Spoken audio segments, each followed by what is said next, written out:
అంజలి TV. గత ఎపిసోడ్లో అంజలి తన పల్లెటూరి తెలివితో 5,000 రూపాయల చిరిగిన జీన్స్ కి ఎర్రటి గుడ్డలతో కుట్లేసింది. ఇంట్లో ఇల్లు ఊడ్చే రోబో వాక్యూమ్ క్లీనర్ కి ఆకలేస్తుందని రాగి సంగటి నీళ్లు పోసి దాన్ని దేవుడి దగ్గరికి పంపింది.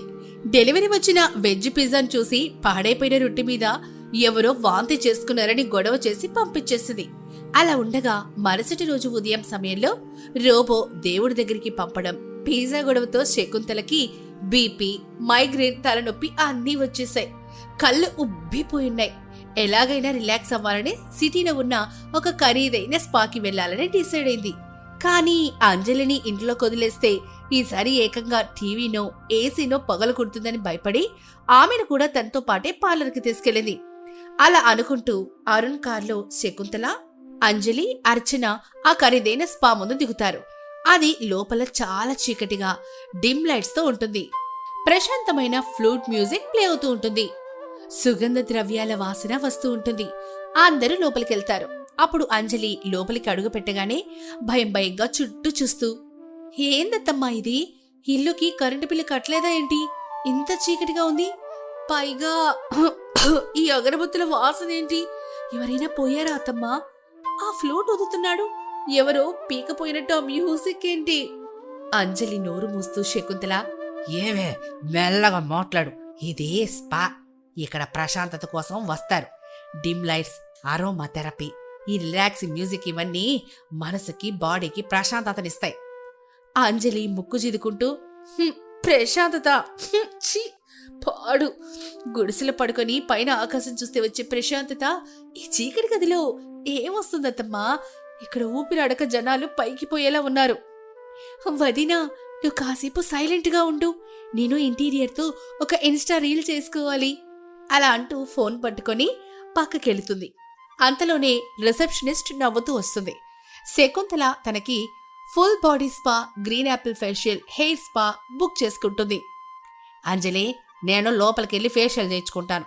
నువ్వు ఇక్కడే కూర్చొని ఆ బుక్స్ చదువుకో. దయచేసి ఎవరితో గొడవ పెట్టుకోకు. ఎడా చాలా హై క్లాస్ జనాలు వస్తారు. సరే అత్తమ్మా, నేనేం మాట్లాడలేండి. మీ ముఖానికి ఏవో రంగులు పూస్తారంటే కదా, వెళ్ళి పోయించుకొని రండి. ఆ సమయంలో శకుంతల లోపల గదిలోకి వెళ్తుంది. అంజలికి బోర్ కొట్టి పాలరంతా తిరుగుతూ ఉంటుంది. అక్కడ ఒక పెద్ద గాజు తోటి ఉంటుంది. అందులో నీళ్లు, చిన్న చిన్న చేపలు ఉంటాయి. దాన్ని ఫిష్ స్పా అంటారు. ఒక కస్టమర్ తన 2 కాళ్లను ఆ నీళ్ళలో పెట్టుకుని కూర్చొని ఫోన్ చూసుకుంటోంది. ఆ చిన్న చేపలు ఆమె కాళ్ల దగ్గర ఉన్న డెడ్ స్కిన్ ని కొరుకుతూ ఉంటాయి. అప్పుడు అంజలి అది చూసి షాక్ అయిపోయి అక్కడ కూర్చున్న కస్టమర్తో ఇలా అంటుంది, అయ్యురామా, ఎంత ఘోరం! ఏవండి బయటకు రండి. ఏంటి? ఎక్స్క్యూజ్ మీ, ఏమైంది? ఏమైందా? ఆ కింద చూడమ్మా, ఆ చేపలన్నీ నీ కాళ్ళు కొరికేసి తినేస్తున్నాయి. రా బయటికి. ఈ పార్లర్ వాళ్ళు కిరాతకులు. కస్టమర్ కాళ్ళు ముక్కలు చేసి చేపలకి మేతగా వేస్తున్నారు. కస్టమర్ అంజలిని విదిలించుకుంటూ, ఆర్ యు మ్యాడ్? ఇది ఫిష్ స్పా. అవి నన్ను తినట్లేదు. నా కాళ్ళకున్న డెడ్ స్కిన్ ని క్లీన్ చేస్తున్నాయి. That's a therapy. ఓసిని ముఖం మండ. కాలు క్లీన్ చేసుకోవాలంటే ఇంచక్క పంపు దగ్గర కూర్చొని కొబ్బరి పిచ్చితో రుద్దుకోవాలి, కానీ ఇలా చేపలతో కొరికించుకుంటారా? అయినా ఈ చేపలు చూస్తుంటే మంచి ఊరట. చెరువులో పెరిగిన బొచ్చ చేపల్లా ఉన్నాయి. పులుసు పెడితే అబ్బా అద్భుతంగా ఉంటాయి. అప్పుడు అంజలి అక్కడ ఉన్న స్టాఫ్ ను పిలిచి, అరే తమ్ముడు, ఈ చేపలకి కేజీ ఎంత తీసుకుంటావో చెప్పు. నేను కొనుక్కుంటాను. మా మామగారికి రాత్రికి చేపల పులుసు పెడతాను. అమ్మా, ఇవి తినే చేపలు కాదమ్మా, తెరపై ఫిష్. ఒక్కో ఫిష్ 100 రూపాయలు ఉంటుంది. ప్లీజ్ మీరిక్కడి నుంచి వెళ్ళండి. అలా అనగానే అంజలి గొనుక్కుంటూ అక్కడి నుంచి ముందుకెళ్తుంది. ఇంతలో శకుంతల ఉన్న ఫేషియల్ రూమ్ దగ్గరకు వస్తుంది. ఆ రూమ్ డోర్ సగం తెరిచుంటుంది. అంజలి లోపలికి తొంగి చూస్తుంది. లోపల శకుంతల ఒక బెడ్ మీద పడుకునుంటుంది. ఆమె ముఖమంతా పచ్చటి మట్టి పూసుంటుంది. కళ్ల మీద 2 కీరదోస ముక్కలు పెట్టి ఉంటాయి. ఆమె తలకి ఒక పెద్ద ఆవిరి యంత్రం పెట్టుంటారు. అందులో నుంచి సన్నగా పొగ శకుంతల ముఖం మీదకి వస్తూ ఉంటుంది. అంజలి అది చూసి గుండె ఆగిపోయినంత పనైతుంది. దేవుడా, ఏంది ఘోరం! మా అత్తమ్మ ముఖం ఆకుపచ్చగా మారిపోయిందేంటి? భూతల్లాగా అయిపోయింది. కళ్ళ మీద దోసకాయలు పెట్టి బతుకుండగాని నోట నుంచి పొగలొస్తుంటే ఆ యంత్రంలో పెట్టి ఉడకబెడుతున్నారా ఏంటి? ఆ సమయంలో అంజలికి భయం వేసి చెమటలు పడతాయి. మా అత్తమ్మని ఈ సిటీ వాళ్ళు కుక్కర్లు పెట్టినట్లు ఉడకబెట్టి దోసకాయలతో కూర వండేసుకుంటున్నారు అని ఫిక్స్ అయిపోయింది. అంజలి గట్టిగా అరుస్తూ, అత్తమ్మా అత్తమ్మా, నిన్ను దేవుడి దగ్గరికి పంపనివ్వనత్తమ్మా, నేనున్నాను. అలా అన్న వెంటనే అంజలి పక్కనే ఉన్న హెయిర్ వాష్ బేసిన్ దగ్గరికి వెళ్ళి ఒక ప్లాస్టిక్ బకెట్ నిండా చల్లటి ఐస్ వాటర్ పట్టుకుంటుంది. పరిగెత్తుకుంటూ వెళ్ళి బెడ్ మీద ప్రశాంతంగా ఫేస్ ప్యాక్ తో పడుకున్న శకుంతల ముఖం మీద ఆ స్టీమర్ మిషన్ మీద భస్ అంటూ ఆ చల్లటి నీళ్ళ బకెట్ ని కుమ్మరిస్తుంది. శకుంతల ఉలిక్కిపడి షాక్ తో గట్టిగా అరుస్తూ, ఏంటిది, నాకేమైంది, సునామీ వచ్చిందా? అప్పుడు ఆ చల్లటి నీళ్లు పడగానే ఆ ఎలక్ట్రిక్ స్టీమర్ టప్పుమని పేలిపోయి పార్లర్లో కరెంటు మొత్తం పోతుంది. శకుంతల ముఖం మీద ఉన్న పచ్చటి మట్టి మొత్తం కారిపోయి జుట్టు మొత్తం తడిసిపోయి దెయ్యాల్లాగా తయారవుతుంది. అంజలి శకుంతలని గట్టిగా కౌగిలించుకొని ఏడవడం మొదలు పెడుతుంది. అత్తమ్మా, బతికేవా అత్తమ్మా? ఈ రాక్షసులు నిన్ను ఉడకబెట్టి కూర వండుకుందాం అనుకున్నారు. ఆకుపచ్చటి మసాలా నీ ముఖానికి పోసి దోసకాయ ముక్కలు కూడా తరిగేశారు. అమ్మా, ఇంకో 5 నిమిషాలు లేట్ అయి ఉంటే నిన్ను ఫ్రై చేసేవాళ్ళు అత్తమ్మా. నేను కరెక్ట్ టైంకి వచ్చి నీళ్లు పోసి మంటలు ఆర్పేశాను. ఆ మాటలు విని శకుంతలకి బీపీ 500కి వెళ్ళిపోయి వణుకుతూ అంజలిని వెనక్కి నెడుతుంది. ఓసిని దొంపదేగా, నన్ను ఉడకబెట్టడం అంటే దరిద్రపు కొట్టుదారా. అది స్టీమరే, ముఖానికి ఆవిరి పడుతున్నారు గ్లో రావడం కోసం. ఆ పచ్చగా ఉన్నది మసాలా కాదు, గ్రీన్ యాపిల్ ఫేస్ ప్యాక్. నా 10,000 రూపాయల ఫేషియల్ని ఒక్క బకెట్ నీళ్ళతో గోదావరిలో కలిపేశావా? ఇప్పుడు కరెంటు కూడా పోయింది పో. అప్పుడే పార్లర్ ఓనర్ పరిగెత్తుకుంటూ వచ్చి చీకట్లో టార్చ్ లైట్ వేస్తూ, what non sense is this? మా జర్మన్ స్టీమర్ మిషన్ ని పాడు చేశారు. దాని ఖరీదు 50,000. చీకట్లో ఫోన్ ఫ్లాష్ లైట్ ఆన్ చేసి వీడియో తీస్తూ అర్చన, మమ్మీ నీ ఫేస్ చూడు, హాలీవుడ్ హారర్ మూవీలో దెయ్యంలాగా ఉంది. ఈ రీల్ ఇన్స్టాలో పెడితే అబ్బా 1 మిలియన్ వ్యూస్ పక్కా మమ్మీ. చీకట్లో తన ముఖం అద్దంలో చూసుకొని శకుంతల గట్టిగా ఏడుస్తూ, నన్ను దేవుడి దగ్గరికి పంపియండ్రా ఎవరైనా. నా పరువు, నా గ్లో అని నాశనం అయిపోయాయి. ఈ జన్మకి పల్లెటూరి పిల్ల నన్ను ప్రశాంతంగా బ్రతకనివ్వదు. అరుణ్కి ఫోన్ చేయవే. అలా అనుకుంటూ ఉండగా అరగంట తర్వాత అరుణ్ పరిగెత్తుకుంటూ పార్లర్కి వస్తాడు. మిషన్ పాడినందుకు 50,000, ఫేషియల్కి 10,000 కలిపి మొత్తం 60,000 బిల్లు కట్టి ముఖం ఏడుపులాగా పెట్టుకుంటాడు. అప్పుడు అరుణ్ అంజలికి దండం పెడుతూ, అంజలి మహాతల్లి, నా శాలరీ మొత్తం నీ డ్యామేజ్ కంట్రోల్ కి సరిపోతుంది. నేను ఇలాగే బయటకు తీసుకెళ్తే నిన్ను ఇల్లు అమ్ముకొని అడుక్కోవాల్సింది. దయచేసి ఇంటికి వెళ్దాం పదా. ఏవండి, నా తప్పేముంది? అత్తమ్మని కుక్కర్లో పెట్టి ఉడకబెడుతుంటే ఏ కోడలైనా చూస్తూ ఊరుకుంటుందా? పాపం అత్తమ్మకి చల్లేస్తుందని ఆ చల్లటి నీళ్లు పోసాను. అయినా ఆ చేపల బేరు మీద అడగండి, పులుసుకి చాలా బాగుంటాయి. శకుంతల తల పట్టుకుని, రే అరుణ్, నన్ను ముందు ఇక్కడి నుంచి తీసుకోబో, లేకపోతే ఈ చేపల దొట్లో దూకి నేను ప్రాణత్యాగం చేస్తాను చెప్తున్నా. రాఘవయ్య అరుణ్కి ఫోన్ చేసి, హలో రే అరుణ్, పార్లర్ పని అయిపోయిందా? మన అంజలమ్మ పార్లర్ వాళ్ళకి ఏమైనా ఫేషియల్ చేసిందా ఏంటి? పార్లర్ వాళ్ళకి కాదు నాన్న, నా బ్యాంక్ అకౌంట్కి 60,000 ఖర్చుతో అద్దరిపోయే స్టీమ్ ఫేషియల్ చేసిందిలే. ఇంటికి వస్తున్నాం, గేడు దగ్గర ఒక దిష్టి గుమ్మడికాయ రెడీగా ఉంచండి.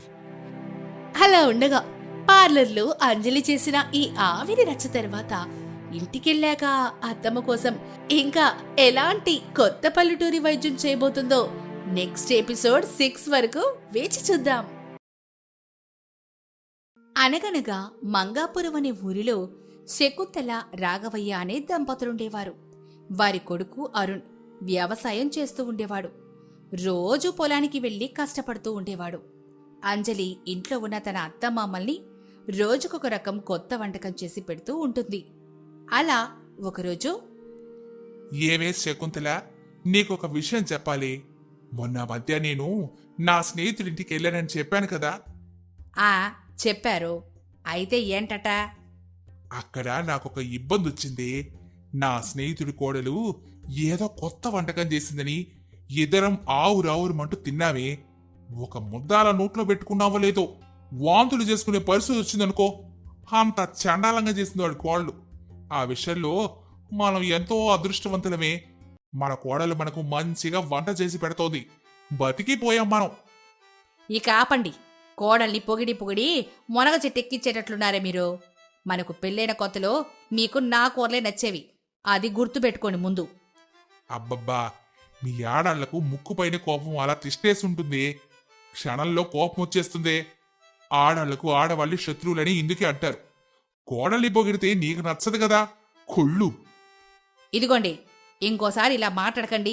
నన్ను రెచ్చగొట్టకని చెప్తున్నా. ఆ తర్వాత నాకు కోపం వచ్చిందంటే నేనేం చేస్తానో నాకే తెలీదు. నీతో అనవసరంగా గొడవ ఎందుకు గాని కోడల్ని పిలిచి ఈరోజు ఏదో ఒక కొత్త వంటకం చేయించుకోవాలి. అమ్మా అంజలి, ఓ అంజలి.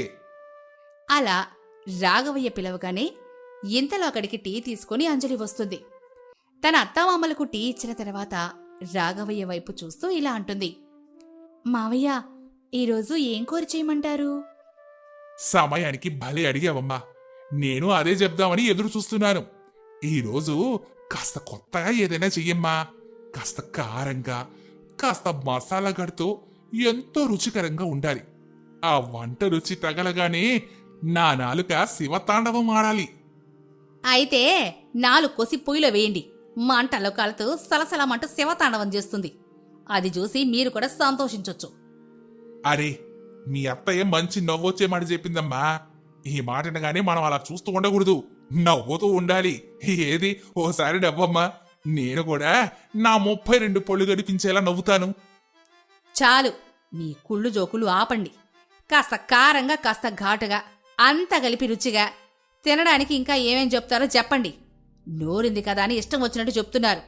నేను కూడా ఇప్పటి వరకు అలా ఏదీ చేయలేదు. నువ్వు చేయకపోతే ఏంటే, నా కోడలు చేస్తుంది కదా. ఏమ్మా అంజలి, చేస్తావు కదా? అలాగే మావయ్య, మీకు తగినట్లుగానే ఏదైనా చేస్తానులేండి. చూడమ్మా, అసలే చలికాలం. నువ్వు చేసే వంట తినగానే చలి కూడా పారిపోవాలి. అంత వేడిగా చేసి తీసుకురా తల్లి. అలా రాఘవయ్య చెప్పగానే అంజలి వంటగదిలోకి వెళ్తుంది. వంటగదిలోకి వచ్చిందే కాని ఏం చేయాలో అంజలికి అర్థం కాదు. ఇక వెంటనే కొత్తగా కాస్త ప్రత్యేకంగా వంట చేయడానికి ఏమేం వంట పదార్థాలున్నాయో లేవోనని చూస్తుంది అంజలి. అక్కడ కూడా చాలా వరకు ఉండవు. అయ్యో, అవతల మామయ్య ఏమో అత్తయ్య ముందు నా గురించి గొప్పగా చెప్పారు. రుచిగా కూర చేసి తీసుకురావాలని కోరారు. ఇక్కడ చూస్తే ఏం లేవే. 2 రోజుల ముందే చెప్పాను ఆయనకి సరుకులు అయిపోయాయని, తీసుకురండి అని. నా మాట వింటే కదా. అలా అంజలి తనలో తాను గొనుక్కుంటూ తిట్టుకుంటూ ఉంటుంది. ఇక అప్పుడే అరుణ్ ఇంటికొస్తాడు. అరుణ్ని చూడగానే అంజలికి కోపం చిర్రెత్తుకొచ్చేస్తుంది. తన మొగుణ్ణి కోపంగా చూస్తూ, మీ మగాళ్ళు ఎప్పుడు ఇంతే. పెళ్ళాల మాట ఎప్పుడు వినారని? పెళ్ళాల మాట వింటే ఏ సమస్యలు రావు. అలా వినరు కాబట్టి మీకు ఎక్కడ లేని సమస్యలొస్తాయి. ఏమైంది ఇప్పుడు? ఏం జరిగింది? ఇప్పుడు నీ మాట నేనేం వినేదో చెప్పు. ఇంట్లో సరుకులైపోయాయి. 2 రోజుల ముందే మీకు చెప్పాను. ఇంకా మీరు సరుకులే తీసుకురాలేదు. సరుకులు తీసుకురావడానికి నా దగ్గర డబ్బులు లేవే. నేనేం చేయను? ఎవరు చూసినా డబ్బులు ఇవ్వడం లేదు. అప్పడిగితే ఏదో వింత జీవిని చూసినట్టు చూసెళ్ళిపోతున్నారు. మీ పరిస్థితి నాకు తెలుసండి. కానీ మావయ్యకు తెలియదు కదా. ఆయనకు రోజు ఏదో ఒక కొత్త రకం వంట చేసి పెట్టాలి. ఈ పూట కూడా ఏదైనా కొత్తగా చేయమని చెప్పారు. తీరా వంటగదిలోకి వచ్చి చూస్తే ఇక్కడంతా ఖాళీగా ఉంది. ఇప్పుడేం చేయాలి నేను? ఏమే, నన్ను అలా అడిగితే నేనేం చేయను చెప్పు. నా పరిస్థితి కూడా ఆలోచించాలి కదా. నా కష్టం ఆయనకేం తెలుసు? పొలానికి రావడమే మానేశారు. నేను పొద్దున్నే కోడి కూతుకుంటే ముందే లేచి. అలా అంటూ ఉండగా అరుణ్కు ఒక చక్కటి ఆలోచన వస్తుంది. కోడి అనగానే పెరట్లో గూట్లో పెట్టిన గుడ్లు గుర్తుకొస్తాయి. ఇక వెంటనే అక్కడికి వెళ్తాడు. ఓ 4 కోడిగుడ్లు తీసుకొస్తాడు. వాటిని తన భార్య అంజలికి ఇస్తాడు. ఇదిగో, ఈ పూటకు దీంతో ఏదో ఒకటి చేసి పెట్టు. నేను రేపు ఎలాగైనా సరుకులు తీసుకొచ్చే పనిలో ఉంటాను. ఇలా పూట పూటకు చెప్తూ ఉంటే సరిపోదు. వెంటనే ఏదో ఒకటి ఆలోచించండి.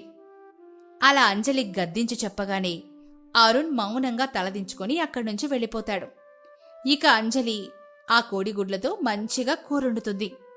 ఆ కూర గుమగుమలు వీధి వరకు వచ్చేస్తాయి. అసలే చలికాలం. రాత్రిపూట అలా గుమగుమల వాసన రావడంతో వీధిలో వెళ్తున్న శివయ్య ఆ ఇంట్లోకొస్తాడు. ఏంటి రాఘవయ్య, మీ ఇంటి నుంచి గుమగుమలు అదిరిపోతున్నాయి. అవునవును, నా కోడలు ఏదో ప్రత్యేకంగా కూర వండుతోందిలే. ఏ ఈ పాపిష్ట కుక్కలు అలా వాసన తగలగాని ఇంటి ముందుకొచ్చి వాలిపోతూ ఉంటాయి. మొదనష్టపు సచ్చిన కుక్కలు, పాడు కుక్కలు, మోసలి కుక్కలు. అక్కడ కుక్కలు లేవు కదమ్మా, గుమ్మం దగ్గర కుక్కల అరుపులు ఏవి వినిపించలేదే. మీకు వినిపించవలే అన్నయ్య, నాకు కనిపిస్తున్నాయి కదా పందిలాగా బలిసిన కుక్కలు. ఏవేవ్ పాపం, ఆ కుక్కలు బాధపడుతున్నట్టున్నాయి కదే, కాసేపు ఆ తిట్లు ఆపొచ్చు కదా. ఇదిగో శివయ్య, నా భార్య ఎప్పుడు ఇంతే గాని నీకు తెలుసు కదా దాని సంగతి. ఆ తెలుసులే. అయ్యో అన్నయ్య, చలికాలం కదా, ఆ మోసలి కుక్కలు మూలకు చేరి ఉండకుండా ఇదిగో ఇలా ఇళ్లలోకి వచ్చేస్తున్నాయి. శకుంతల అనే మాటలు తనని అని గ్రహించిన శివయ్య అక్కడి నుంచి వెళ్ళిపోవాలని చూస్తాడు. ఇంతలోని అంజలి అక్కడికొస్తుంది. మావయ్య, అత్తయ్య, కూర సిద్ధమైపోయింది, ఇక తిందుర్రండి. అంజలి అలా పిలవగానే శివయ్య వెంటనే వెళ్లి కంచం తీసుకొచ్చి నిల్చుంటాడు. ఇక శకుంతలకు చెప్పలేనంత కోపం వచ్చేస్తుంది. రాఘవయ్య కల్పించుకొని, అమ్మా అంజలి, శివయ్య కూడా ఈరోజు మనతో భోజనం చేస్తాడు, వడ్డించమ్మా, వడ్డించు. అలాగే మావయ్య. చిచి, ఈ దిక్కుమాలిన కుక్కల్ని ఎన్ని మాట అన్నా వినిపించుకోవడం లేదు, దరిద్రపు కుక్కలు. అలా శకుంతల తిట్టినా కూడా శివయ్య అసలు పట్టించుకోడు. ఇక అంజలి తన అత్తామామలతో పాటు శివయ్యకు కూడా వడ్డిస్తుంది. అలాగే తన భర్త అరుణ్కు కూడా భోజనం వడ్డిస్తుంది. అందరూ అంజలి చేసిన ఎక్కరిని తింటారు. ఆహాహాహా, అద్భుతంగా ఉందమ్మా, అసలే చలి దంచేస్తోంది. ఈ కోడిగుడ్డు పులుసు అన్నంలో వేసుకొని తింటుంటే చలి ఫట్టుమని అలా పరారైపోతుంది అంతే. ఏమ్మా, అన్నయ్యకి ఇక చాలంట, ఇంకేం వడ్డించకరు సరేనా? అలాగే అత్తయ్య. ఇక ఎక్కరిని తిని తృప్తిగా ఇంటికెళ్ళిన శివయ్య ఊరికే ఉండడు. ఊర్లో ప్రతి ఒక్కరికి అంజలి చేసిన ఎక్కరి గురించి చెప్తాడు. చలికి ఆ ఎక్కరి తింటూ ఉంటే చాలా బాగుందని అంటాడు. దీంతో ఊరి జనం చాలా మంది శకుంతల ఇంటి ముందుకు చేరుతారు. ఎంతమంది వచ్చారు? ఏం కావాలి మీకు? అమ్మా శకుంతల, వీళ్ళంతా నీ కోడలు ఎక్కరి కోసం వచ్చారు. అవసరమైతే డబ్బులిచ్చైనా సరే అంజలి చేసే ఎక్కరిని తినాలని చూస్తున్నారు. కూరాలేదు గీరాలేదు, వెళ్ళిపోండి ఇక్కడి నుంచి. అలా శకుంతల అందర్నీ తిట్టి తరిమేస్తూ ఉంటుంది. ఇక అప్పుడే అక్కడికి అంజలి వచ్చి నవ్వుతూ, అత్తయ్య, నేను ఎక్కరిచ్చేసి అమ్మాలని నిర్ణయించుకున్నాను. ఇంట్లో పరిస్థితి బాలేదు కదా అత్తయ్య, ఆయన సరుకులు తీసుకురాలేక చాలా ఇబ్బంది పడుతున్నారు. నేనింట్లో ఉండి ఆయన పరిస్థితి చూడలేకపోతున్నాను. అందుకే నాకు ఈ రకంగా అయిన అవకాశం వచ్చింది. దానిని సద్వినియోగం చేసుకుంటానత్తయ్యా. అలాగే అమ్మా, నువ్వు ఏది చెయ్యాలనుకుంటే అది చెయ్యి. అలా శకుంతల చెప్పగానే అంజలి చాలా సంతోషిస్తుంది. ఇక అప్పట్నుంచి తన ఇంటి వద్దనే ఎక్కరిచ్చేసి అమ్మడం మొదలు పెడుతుంది. చలికాలం కావడంతో చాలా మంది వేడివేడిగా ఎక్కరిని తీసుకుంటారు. అంజలికేమో చాలా డబ్బులొస్తాయి. తన భార్య ఆలోచించిన విధానానికి అరుణ్ చాలా సంతోషిస్తాడు. అంజలి, నిజంగా నీలాంటి భార్య ఉంటే ఏ భర్తకి కష్టం రాదే. నువ్వు నిజంగా చాలా గొప్పదానివి. నా కష్టాన్ని చూడలేక మంచి నిర్ణయం తీసుకున్నావు. ఇప్పుడు డబ్బులు సంపాదిస్తూ కుటుంబాన్ని చూసుకుంటున్నావు. చూడండి, ఇంటికి దీపం ఇల్లాలు అని అంటారు. అంటే అర్థమేంటి? చీకటి లేకుండా చేసేదని అర్థం. కుటుంబాన్ని వెలుగులతో నింపేదని అర్థం. నేనుండగా మీకు ఏ కష్టం రానివ్వను. ప్రతి మగాడి వెనక ఒక ఆడది ఉందని అంటారు. అలాగే నా జీవితం వెనక కూడా మీరే ఉన్నారండి. హరే, అంతా నువ్వు చేసి నీ విజయాన్ని మాత్రం నాకిచ్చేస్తున్నావు కదే. నిజమండి. ఆ రోజు మీరు కోడిగుడ్లు తీసిచ్చుండకపోతే నేనలా వండేదాన్నే కాను. ఆ కూర వాసనకి శివయ్య గారు మన ఇంటికి వచ్చేవారే కారు. ఊళ్ళో జనానికి నా కూర రుచి గురించి చెప్పేవారే కాదు. అందుకే ఇదంతా మీ వల్లనే అయ్యిందండి అంటూ అంజలి తన భర్తని హత్తుకుంటుంది. అరుణ్ కూడా తన భార్య మాటలు విని చాలా సంతోషిస్తాడు. ఇక అప్పటినుంచి వారు ఆ ఎక్కరిచ్చేసి అమ్ముతూ బాగా సంపాదిస్తారు. మంచి ఆదాయం పొందుతూ ఏ కష్టం లేకుండా ఆనందంగా బ్రతుకుతారు. కొడుకు కోడల్ని చూసి శకుంతల రాఘవయ్యలు కూడా సంబరపడిపోతారు. కోడలికి సహాయం చేస్తూ వ్యాపార ఆదాయాన్ని మరింత పెంచుతారు.